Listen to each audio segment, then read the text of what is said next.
Bonjour, je suis Juliette Berthelot, coach et formatrice Nouveau Souffle. Si vous avez cliqué sur cette vidéo, c'est que vous aidez un proche dépendant et que vous ressentez un mal-être émotionnel lié à votre rôle d'aidant. Selon le baromètre des aidants 2024, 40% des proches aidants ressentent une fatigue émotionnelle et 30% ressentent de l'anxiété. Si, vous aussi, vous ressentez de la colère, de la tristesse, ou une peur si forte qu'elle se traduit par de l'anxiété ou de l'angoisse, cette vidéo vous propose d'oser porter un regard nouveau sur vos émotions douloureuses, d'expérimenter des conseils applicables en autonomie pour gérer votre mal-être émotionnel et en sortir le plus vite possible, des points de repère pour savoir qui et quand consulter. Êtes-vous prêts ? Cette vidéo sera dense. N'hésitez pas à la mettre sur pause aussi souvent que vous le souhaitez. Dans cette première partie, je vous propose d'oser porter un regard nouveau sur vos émotions douloureuses. Aurait-elle quelque chose de bénéfique à vous apprendre ? Pour répondre à cette question, je vous propose une approche inspirée de la méthode Tipeee. Fermez les yeux. Imaginez que votre émotion douloureuse est un messager qui vient toquer à votre porte afin de vous livrer un message bénéfique pour votre vie. Puis, observez votre émotion sans la juger. Dans votre corps, où s'exprime-t-elle ? Dans votre ventre ? Votre tête ? Votre thorax ? Ou ailleurs ? Si votre émotion était un objet, quel serait-il ? Quelle est sa forme, sa texture, sa couleur, sa densité ? Si votre émotion avait un nom, comment s'appellerait-elle ? Sur une échelle de 1 à 10, quelle est son intensité ? Et enfin, quel message vous apporte-t-elle ? Pouvez-vous compléter la phrase suivante ? Mon émotion m'informe que j'ai besoin de... Comme vous, Pierre a essayé d'accueillir son émotion douloureuse. Étudiant, il vit chez sa mère qui a une forme précoce de la maladie d'Alzheimer. Dans son ventre, il sent une énergie très forte. Il est en colère, car personne ne réalise ce qu'il vit au quotidien. Sa colère est comme une boule de pétanque en métal, d'une intensité de 9 sur 10. Il la nomme pétanque. Elle lui révèle son besoin de trouver du soutien, car ce qu'il vit est trop dur. Dans un deuxième temps, je vous invite à identifier les causes de votre émotion douloureuse afin de les enrayer. Quel événement a déclenché cette émotion chez vous ? Et quel facteur contribue à l'amplifier ? Par exemple, Pierre ressent une forte colère quand son frère lui promet de le relayer à la maison le week-end, mais ne vient pas. Sa colère est encore plus intense lorsqu'il est fatigué ou qu'il a faim. Après avoir tenté de porter un regard nouveau sur vos émotions douloureuses, découvrons maintenant quelques conseils pour gérer votre mal-être émotionnel et en sortir le plus vite possible. Le premier conseil est de lister les solutions que vous avez déjà trouvées et qui ont bien fonctionné pour vous dans le passé. Pierre, lui, a remarqué que 3 respirations profondes lui font immédiatement du bien. Et vous ? Quelles sont vos solutions pour vous apaiser ? Y en a-t-il une que vous pourriez réutiliser dès aujourd'hui ? Le deuxième conseil est de tester quelques astuces simples et efficaces que vous pourrez utiliser en autonomie, à tout moment et en tout lieu.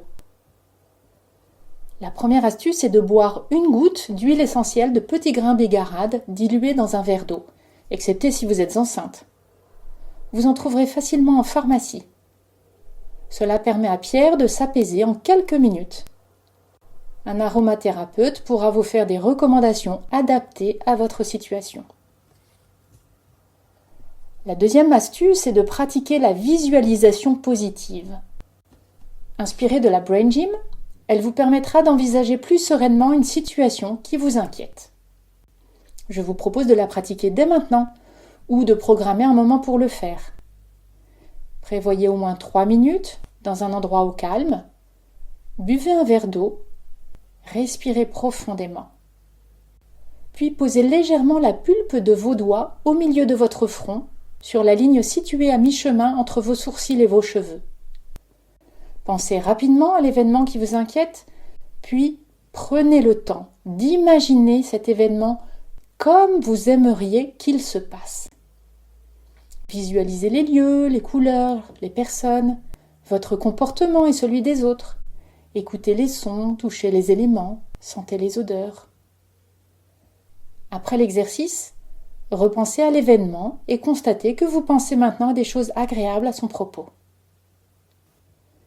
La troisième astuce est de respirer en cohérence cardiaque. Si cela est possible, je vous propose de l'expérimenter ensemble dès maintenant. Pour cela, prévoyez 5 minutes dans un environnement calme. Adoptez une posture confortable. Inspirez profondément pendant 5 secondes par le nez. Expirez doucement 5 secondes par la bouche. Laissez votre ventre se gonfler comme un ballon, puis se dégonfler progressivement. Centrez votre attention sur la région du corps où la sensation de respiration est la plus concrète pour vous. Peut-être au niveau de votre nez, de votre poitrine, de votre ventre. Et lorsque votre pensée s'échappe, ce qui est normal, recentrez-vous sur votre respiration. Vous aurez une sensation d'apaisement et de calme durant les 4 heures qui suivront. Si ces conseils ne sont pas efficaces, je vous invite à consulter un professionnel. En effet, lorsqu'on aide un ou plusieurs proches, il est essentiel d'être soi-même aidé. Voici quelques points de repère pour savoir qui et quand consulter. Parfois, notre souffrance émotionnelle est liée à des éléments d'ordre physiologique. Il est donc conseillé de consulter votre médecin traitant qui vous prescrira un bilan. À l'image d'un contrôle technique qui vérifie l'aptitude de votre véhicule à rouler, le médecin vérifie l'aptitude de votre corps à gérer vos émotions douloureuses. Il vous préconisera alors des solutions. Pierre, lui, avait une carence en vitamine B12, ce qui le rendait plus vulnérable à l'anxiété et aux crises de panique. Une prescription médicale pour complémenter cette carence lui a suffi pour gagner en stabilité émotionnelle. Certaines méthodes, dites complémentaires à la médecine, sont très efficaces pour gérer la souffrance émotionnelle. Par exemple, la méditation en pleine conscience, la sophrologie, l'homéopathie, l'art-thérapie. Le nombre de propositions étant large, je vous invite à consulter le guide pratique Les médecines complémentaires, un appui pour soulager le quotidien de l'aidant. Parfois, notre état émotionnel est lié à des éléments d'ordre psychologique. La problématique de l'aidance peut faire ressurgir des blessures liées à notre histoire, telles que le rejet ou l'abandon. Ou bien nous pouvons tout simplement avoir besoin de parler à un tiers pour prendre du recul. Il est alors conseillé de voir un psychologue. Pour financer cette démarche, je vous suggère de contacter votre caisse de retraite complémentaire et votre mutuelle, ainsi que celle de votre proche dépendant.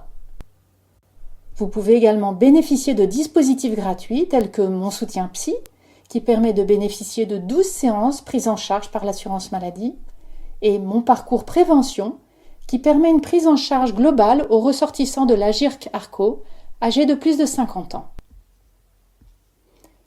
Parfois, notre souffrance émotionnelle nécessite une prise en charge médicale spécialisée. Il est alors conseillé de consulter un psychiatre. À la différence du psychologue, il peut prescrire un traitement médicamenteux. Et si vous avez des pensées suicidaires, appelez le numéro national de prévention du suicide, le 31 14. Gratuit, accessible 24 heures sur 24, vous serez écouté par des professionnels formés qui garantissent votre anonymat. En conclusion, il existe des solutions pour sortir de la souffrance émotionnelle, quelle qu'en soit son intensité. Choisissez celles qui vous conviennent.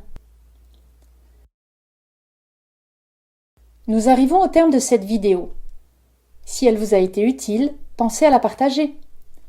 Si vous souhaitez pratiquer les conseils proposés dans la vidéo, en découvrir d'autres ou échanger sur votre situation, je vous invite à vous inscrire à l'atelier en ligne correspondant au thème de cette vidéo. Il sera animé par moi-même ou un autre coach formateur Nouveau Souffle. À bientôt peut-être. Prenez soin de vous.